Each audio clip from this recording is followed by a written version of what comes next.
ખાતે આવેલ સુરત જિલ્લા પંચાયત સંચાલિત વર્ધા રાષ્ટ્રીય શાળામાં અખિલ હિન્દ મહિલા પરિષદ તથા વિક્લબ વડી દ્વારા વેશભૂષા હરિભાઈ નિમિત્તે ઇનામ વિતરણ કાર્યક્રમ યોજાયો હતો। મડીગામની વર્ધા રાષ્ટ્રીય શાળામાં યોજાયેલા કાર્યક્રમમાં વિદ્યાર્થીઓએ વિવિધ વેશભૂષા દ્વારા પોતાની પ્રતિભા દર્શાવી હતી। અખિલ હિન્દ મહિલા પરિષદ અને વિક્લબ મડી દ્વારા આયોજન કરવામાં આવેલા કાર્યક્રમમાં મોટી સંખ્યામાં વિદ્યાર્થીઓએ ઉત્સાહભેર ભાગ લીધો હતો। કાર્યક્રમ દરમિયાન તમામ ભાગ લેનાર બાળકોને પ્રોત્સાહિત ઇનામ આપી સન્માનિત કરવામાં આવ્યા હતા। સાથે જ બાળકોના આત્મવિશ્વાસમાં વધારો થાય અને તેઓ વધુ સક્રિય રીતે આવા કાર્યક્રમોમાં ભાગ લે તે માટે પ્રોત્સાહિત કરવામાં આવ્યા હતા। શાળાના શિક્ષકો અને આયોજકો દ્વારા આવા કાર્યક્રમો બાળકોના સર્વાંગી વિકાસ માટે ખૂબ જ મહત્વપૂર્ણ હોવાનું જણાવ્યું હતું।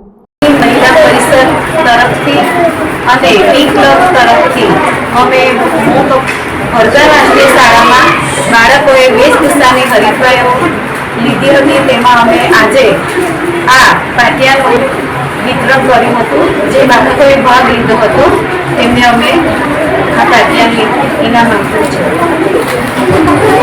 AB48 ન્યૂઝ ગુજરાત સાથે અંજેશ પરીખ, મોઢી।